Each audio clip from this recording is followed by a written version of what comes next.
everybody doing, all right? My wife loves to wake up every morning and tell me the dream she had. I have hate in my heart towards her because of this. And it's because I get concerned that she lost the ability to speak the English language, or she had a stroke. Because it takes her 45 minutes to tell a 30-second dream. The other morning, she woke up and she starts telling me the dream she had. And I shit you not, it kicks off with a white rabbit in ballet slippers. Now, you know, in my mind, knowing her for as long as I have, I know not to get too emotionally attached to the rabbit. Because by the time she's done telling the dream, it won't be there anymore. And I was right. Because at the end of the dream, the rabbit was out and the donkey with a fedora was in. And you know, look, I know my wife, she loves to tell me the dreams about, you know, the ones that have puppies, kittens, and rainbows in it. But I call bullshit. Because I know the dreams she has. She's having the dreams that we all kind of have. Like one, she's probably, I don't know, maybe she's dreaming that she's getting it in the ass by an 85-year-old homeless woman with a strap on. I mean, we all have those dreams, right? We all have dark sides to us. So those are the dreams she's not telling me, so she's not fooling me at all. But she's a good woman. She's a good woman, I have to say. She actually saved my ass once, literally. Well, we were moving from our old home to our new home. And during that period, I got a bout of hemorrhoids. Anybody had hemorrhoids out here tonight? Who suffers from hemorrhoids? Well, I tell you something. I got the mother of all hemorrhoid stories.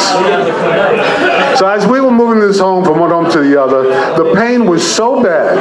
It hurt sitting, it hurt standing, and it hurt laying down. So my butthole had shrunk from the size of being able to pass a loaf of Italian bread to now maybe a pinhead that I could shoot a little silly string through. So I get nervous and I finally say to my wife, can you take a look and see what's going on back there?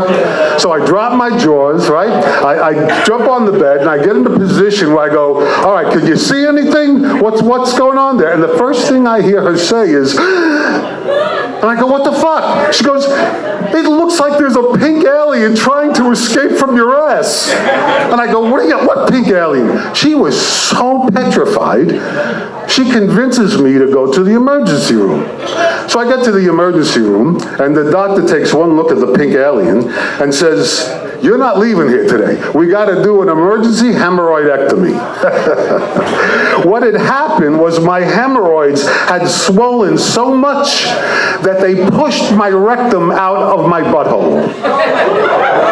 Now, what was outside should have been in. That was my pain. So not only did they have to remove the hemorrhoids, they now had to shove my rectum back into my butthole and stitch it in place. I was not allowed to take a crap until they told me that I could. So when I finally did, I'm sitting on the toilet around 2 o'clock in the morning, and I'm bending the fucking bathroom doorknob like this. I fall off the toilet, get on my hands and knees, crawl over to the bathtub, fill it with hot water, and put my ass in it.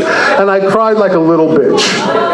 And then all of a sudden, these black threads started floating up to the surface of the water.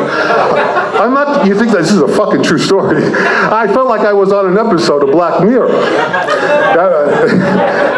But, you know, all in all, it went well. My butthole's better, and my time is up. I'm Vince Bandille. Have a good night.